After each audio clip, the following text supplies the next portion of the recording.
Hello everybody, and welcome to this video, which is kindly sponsored by Squarespace.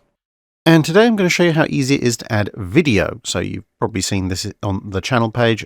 You've got the Admiral Nelson series. So now we're just going to go and add a new section in the edit function. So new blank section. And as you can see, there's a grid. So I'm just going to pull that grid up a little bit to minimize the gap in between. And then we're going to go and add a block, video block, go to edit, copy, paste in the link. So go to add video, add from link, copy in the link, and it's the Battle of Jutland full documentary, the one that I released last week. Now, next thing is to scale it up. Now, obviously you can see there's the content box, and that adapts to the grid and also to the size of the video thumbnail. Now, the title is near the top, so I'm just going to pull the video down a little bit, and that will allow me to pull the title block across. I want exactly the same format as the other title, so I'm just going to copy and paste that over. I know it's a bit lazy, but it's easy. Change it to Battle of Jutland. One word on the second title doesn't look great, so let's make that just the one title. Scroll up a bit, drag the video up, and we're all ready to go. Video inserted into the page, save, exit. That easy. So if after all these little mini tutorials I've been doing, you think you could build a website for maybe ideally naval history purposes, but you never know, you might want to do it for some other reason, then head over to squarespace.com/Drakenfell. You can get a free trial, and once you're ready, that little link will give you 10% off your first website or domain. So thanks once again to Squarespace for sponsoring the video, and on with the main show. Back in the late 19th century, public interest in the Royal Navy in Britain was a growing thing.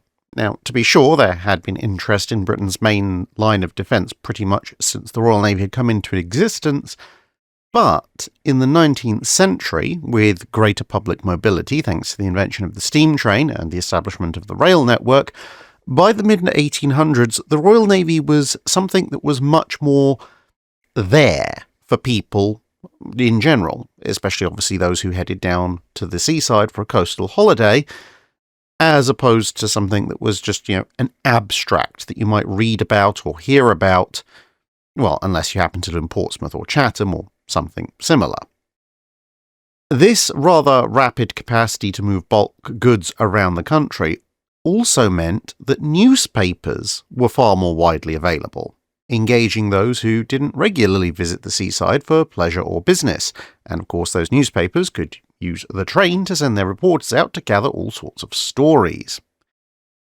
Then there was a series of political reforms that widened the breadth of the population who could actually vote, which meant that more people felt that not only did they have an opinion on naval matters, but they'd also like to express it in some way that might actually affect how naval matters were conducted by the government.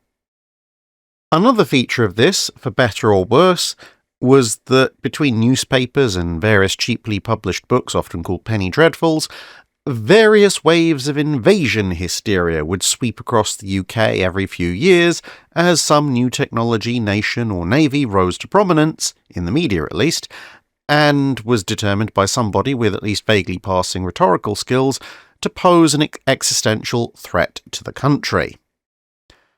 All of this meant that by the end of the 19th century, pretty much all levels of the wider population felt a lot more directly engaged with naval matters than they'd ever really done previously. But for those who were parts of the elements of society that had significant influence over things like potential naval matters, there was a bit of a problem. Many of their colleagues and friends with similar levels of influence proved to be rather easily swayed by either mass opinion or singularly ill-informed media pieces, and generally had very little that could tell them otherwise.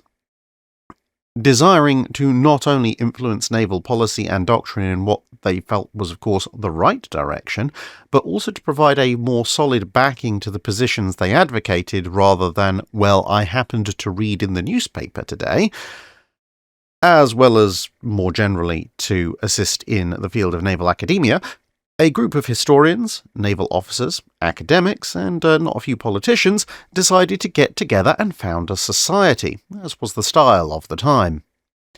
In this case, Professor Sir John Knox Lawton and Admiral Sir Cyprian Bridge would take the lead in amongst a few dozen like-minded individuals to found a new society.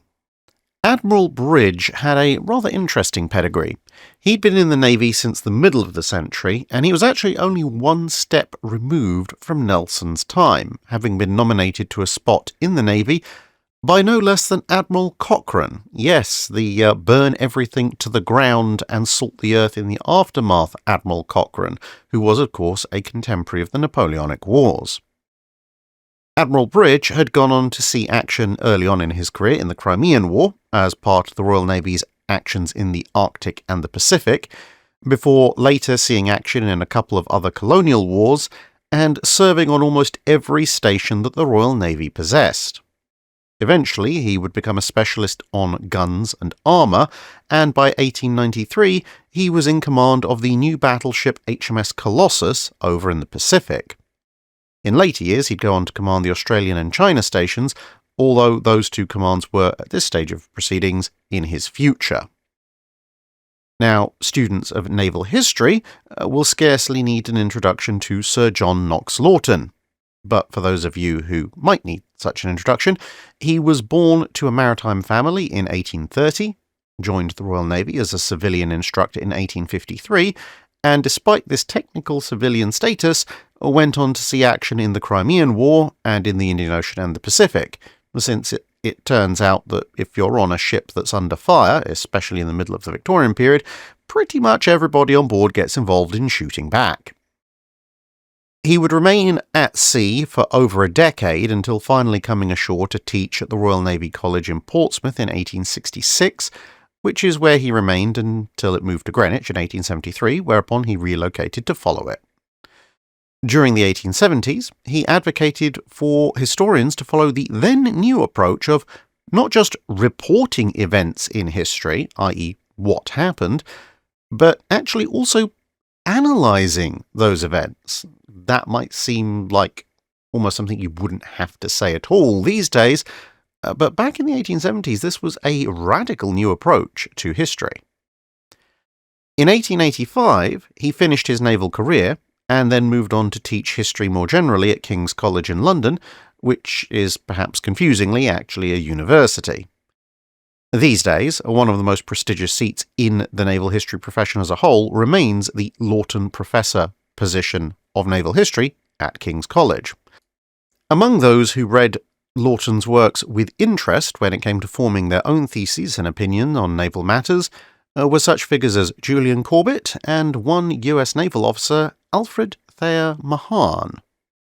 But going back to 1893 and the newly formed society, Lawton and Bridge decided this should be named the Navy Records Society, or NRS, and this name and its goals were chosen for good reason, although there was a little bit of discussion about the name. It could have gone either way at first. Lawton in particular had already persuaded the Royal Navy to allow him access to its archives, then held at what was called the Public Records Office, but he'd also managed to persuade the Royal Navy to allow at least some limited access to its archives for civilians. But the key word there was limited, both in terms of what you were actually allowed to access, and of course, being the late 19th century, there was also something of a limit on just how many civilians actually had the time and the spare cash to find their way to the Royal Navy's archives at all, if they didn't happen to live nearby in the first place. And so access to what we would today refer to primarily as primary sources remained limited. Enter the Navy Records Society. Their purpose was to publish original, often rare, historical naval documents in the form of papers, or most of the time in the case of bound volume books, especially when compiling numerous related documents into one place. Now this, of course, would allow the interested reader not only to save time and effort of potentially having to locate and then carefully handle dozens of original documents all in one place, but it also meant that you could have access to these documents in the comfort of your own home whenever you wanted to. And thus, if you wanted to publish one of the newfangled analytical histories, or if you just wanted to stake or refute a position on the latest invasion scare and how it could be handled, and perhaps in that case you wanted to back up your claims by referencing, well, the last time the Royal Navy had needed to fight a mass invasion fleet up the Channel, obviously the Spanish Armada back in the 16th century, well, now you could do so with considerably more accuracy, as the first 2 volumes published by the Navy Records Society were the collected state papers and correspondence that related to the Armada campaign, with the added bonus of not only was it all in one place, but it was in neatly printed legible font, as opposed to wild and occasionally illegible 16th century handwriting. The Navy Records Society, of course, had come into existence at a time of particular naval interest. After some decades building a slow but steady stream of ships that mostly either embodied some specific new idea or technology, or had been built as a rather specific counter to some foreign ship, the Royal Navy was in the middle of a major growth phase. Even as the ironclad was giving way to the pre-dreadnought, large classes of standardized designs were beginning to take shape on the slipways of the United Kingdom, and, of course, in response, pretty much all the other shipyards across Europe. And the issue of this new naval arms race was enough to even bring down governments, who were forced into naval spending even if they didn't necessarily want to be.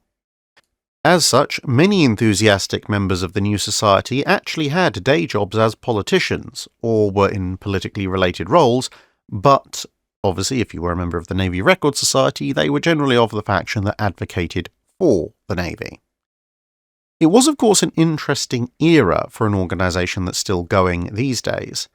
At that point, HMS Warrior was still listed as an active warship, not a museum or even an oil jetty.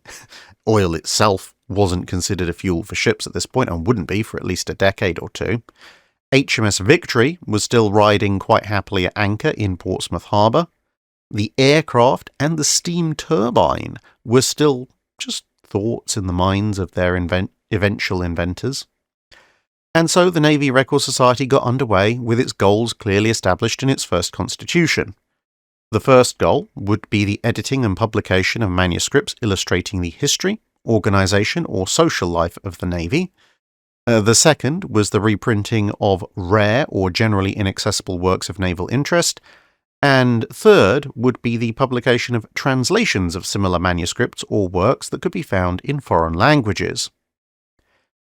But in those days, being a member of the Navy Records Society didn't just mean sitting back in your townhouse, paying your 1 guinea a year and waiting for the next edition. The membership was quite active. Over the first decade or 2 of its existence, various members of the society ceased paying their dues courtesy of Boer War bullets in South Africa, early submarine dives that had gone awry, and various other late British imperial shenanigans. But the society would continue to gain in members and strength, even if World War I caused a brief pause in publication and a somewhat understandable drop in the number of active members. Time moved on, though, and by the 1960s, the papers of some of the officers who'd actually been active founding members were now themselves considered historical enough to merit publication in their own right. And so things have gone on. Nowadays, the Navy Records Society is, I'm happy to say, still going strong, and the most recent volumes published have covered a wide range of topics, from the 3rd volume of Admiral Milne's papers, which cover the Royal Navy's interest in and observations of the American Civil War, to the late 1940s planning for the post-World War II Royal Navy, and most recently, the letters and papers of Samuel Bentham, who was the Inspector General of Naval Works at the height of the Napoleonic Wars and oversaw the introduction of quite a few technological innovations to the Royal Dockyards. In the time from 1893 to 2025, when this video is being published, the Navy Records Society has published documents going all the way back to the 1200s, the Angevin and Plantagenet navies, and followed that all the way through the subsequent 800 years or so of naval history.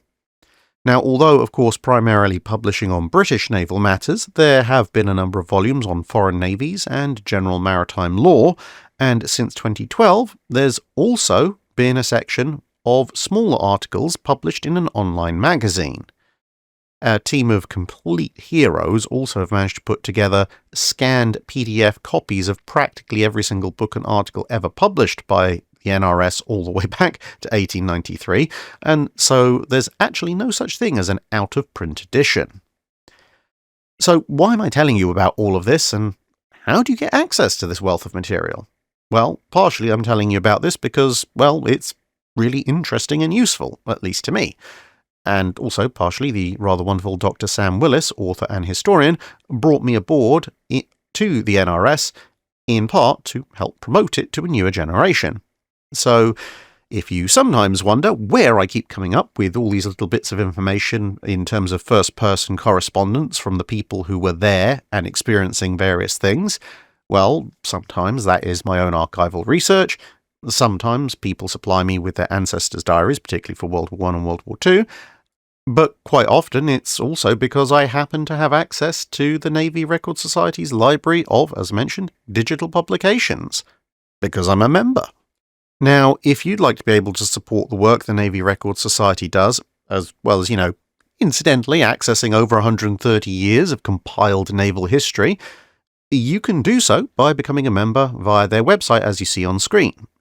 Your year-long membership fee will allow you access to the entire digital volume collection and give you the option to receive any physical editions that are published while you happen to be a member.